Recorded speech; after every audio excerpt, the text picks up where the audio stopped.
वसमत तालुक्यातील मोजे हिवरा खुर्द येथे विविध विकास कामाचा भूमिपूजन लोकार्पण सोहळा वसमत विधानसभेतील लोकप्रिय आमदार राजूभाई नवघरे यांच्या शुभ हस्ते मोठ्या उत्साहात संपन्न झाला। या शुभारंभ सोहळ्याप्रसंगी गावातील गावकरी मंडळी मोठ्या संख्येने उपस्थित होते। समृद्धी मराठी न्यूज नेटवर्कसाठी वसमतवरून सुमेध मस्की।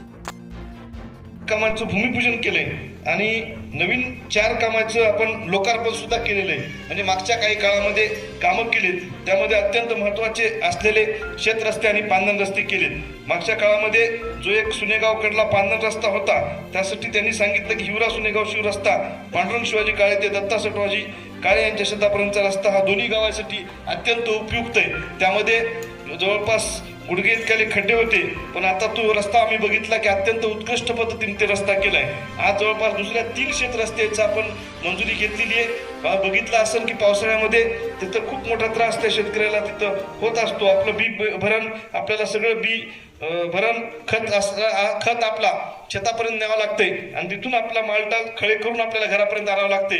त्यासाठी आज शेत रस्ते आणि खडे हे रस्ते अत्यंत महत्त्वाचे असतात। मागच्या काळामध्ये मी बघितलं की वाखरला गजानन ढोरेनं सुद्धा चांगल्या पद्धतीने ते रस्ते करण्याचा प्रयत्न केलाय। आपल्या इथं बालू सरपंच आणि गावातील मंडळी सगळी चांगली असल्यामुळं त्यामुळे हे रस्त्याचे कामं होऊ शकतात। काही गावामध्ये तिथं विकास कामाला विरोध करणारे लोक असतात, त्या गावामध्ये MRGSचे कामं होत नाहीत। पण आपलं गाव हे चांगलं आहे, एका विचारांना बांधलेलं गाव आहे। निवडणुकीच्या वेळेस आपापले पक्ष वेगवेगळे असतात, विचार वेगवेगळे असतात, पण गावाची प्रगती करत असताना आपण सगळेजण एका जागी येऊन या गावाच्या विकासासाठी काम करत असतात। मी सगळ्यांनाच म्हणतो की आपण हिवरा गाववासी नावाने एकदा टाळ्या वाजवल्या पाहिजे।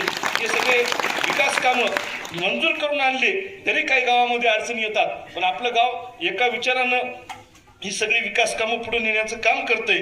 त्यामुळे आपल्या सगळ्या गावकऱ्यांचं मी अभिनंदन करतो। मागच्या काळामध्ये आम्ही बघितलं असेल की मोठ्या लोकांचे लेकरं वेगवेगळ्या शहरामध्ये शिकायला राहतात, पण आमचं भविष्य असलेली ही सगळी शेतकऱ्याची शेतमजुराची बहुजनाची लेकरं हे जिल्हा परिषदेच्या शाळेमध्ये शिकतात। मग त्याच्यासाठी सुद्धा वर्गखोली असणं अत्यंत आवश्यक आहे।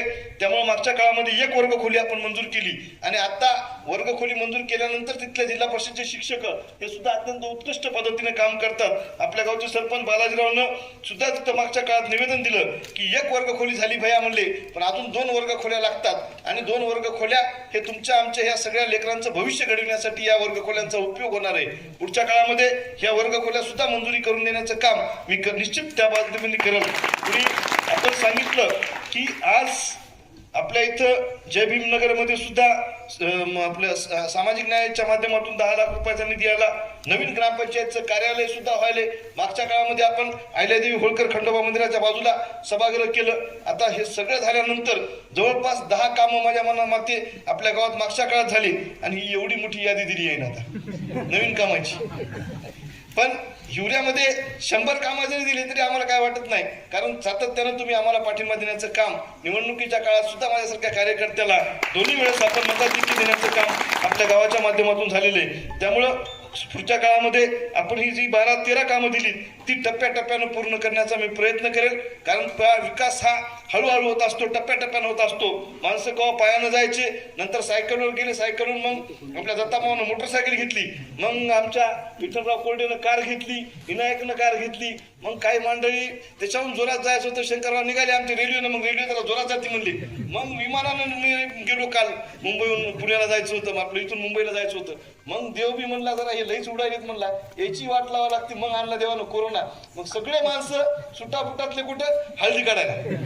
त्याच्यामुळं बालू सरपंच तुम्ही लय जोरात पळू नका, तुम्ही काल नवी बुलेट घेतली, मग आपण तिथं हळूहळू टप्प्याटप्प्यानं हे 11-12 कामं करू ता।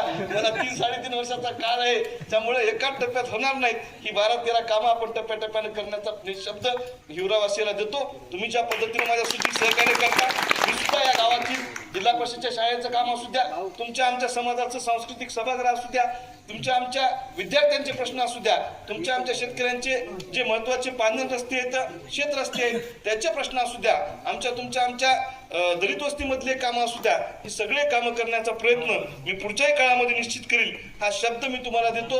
तुम्ही इथं आल्यानंतर आमचं स्वागत केलं, एकदा नाही एकदा हार घालून केलं, तुम्हाला शाली घालून केलं, त्याबद्दल आपल्या सगळ्या गावकरी मंडळीचे मी पुन्हा एकदा मनस्वी आभार मानतो व इथं थांबतो। जय हिंद, जय महाराष्ट्र।